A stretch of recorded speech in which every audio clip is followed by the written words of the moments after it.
I'd like to welcome Wendy-Jane Sheppard to our YouTube channel. First of all, we'll start off with, how do you know me, Wendy?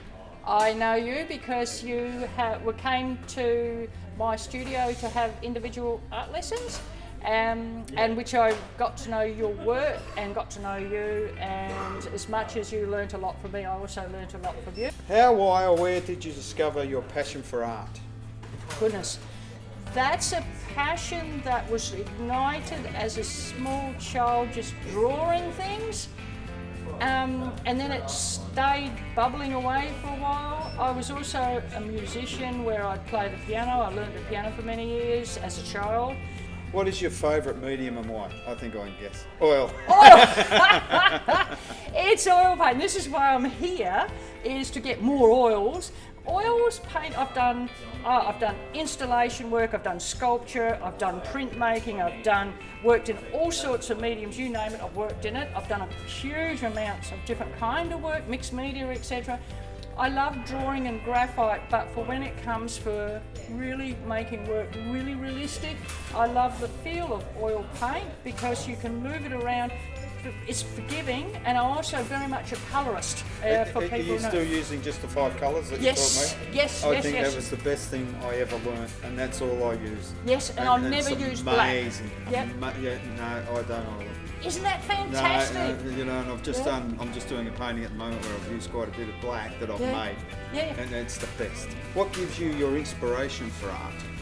Well, 2 reasons give me it. Now it used to be, it's the basic inspiration has always been about my own ethical stand, and I've been a vegan for years and years and years, and I look at my relationship between animals and other animals, and non-meaning non-human animals, and then humans. We're animals as well, and I look at those kind of relationships that we have with all animals and people, and that is what makes my art what it is, because I do a lot of commission work, I do a lot of painting of animals, and what I find is that feeling or understanding of those relationships come into my painting. And it's when I do a commission, whether it's I'm painting an animal or a person, I always take lots of photographs, work with the person, talk with the person, and get to know about them personally. And then that infects how I can actually make that portrait. Without that input, it's just another painting of just another person or just another animal, greyhound or whatever.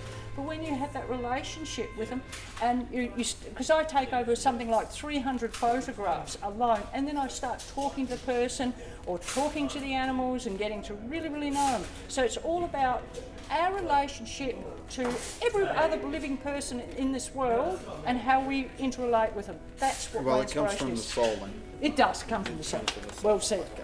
What is the most fun you have had as an artist? I think it's actually drawing back to those quieter moments. It's that recognition of what does make me happy. What makes me happy is being in my beautiful studio, which took 26 years to get, and I've got a beautiful studio now, all set up the way I wanted to, everything is put in its place. But then having that moment where I'm working at my art table or my easel, and I'm looking out the window, and I've got our 2 greyhounds sitting inside the studio, and you've got the nice warm breeze coming in through the studio, and that feeling of working where the moments just pass without recognition, and you creating the work. That's happiness. Yeah. It's being content. It's a contentment. Which can cause happiness. Yes, that's it, perfectly said. Yeah. What do you think makes a great art teacher? Oh, I can answer that. You. Thank you very much. Passion, and I think... You know what I think it is? What? You allowed me to do what I wanted to do. Oh, yeah. Because otherwise we're going to mimic everybody. Do you know what art is? You know, this art's that big, much more. Yeah. And what it is all those, there's a gap back to relationships. That individual, it's like when you paint greyhounds, like you think, oh yeah, they all look the same. They don't, they all look individual. And it's us as individuals, and the way, look, we're all given a paintbrush and we're all given the same paint, and we're all told to paint a something, and we'll come up with something different, allowing that to happen, you know, and that's what makes it special. Because why clone? Why? We can't. That's what I think as well. Yeah. That's great. Do you have any advice for me or other artists? be true to oneself. Yeah. Be true to yourself as an artist and keep listening to your inner voice and keep looking at the work you've already done. And then keep on keeping on. Just keep on doing it. Beautiful. Yeah. Thanks for that, Wendy. Yeah, no worries, Wayne. Thank you.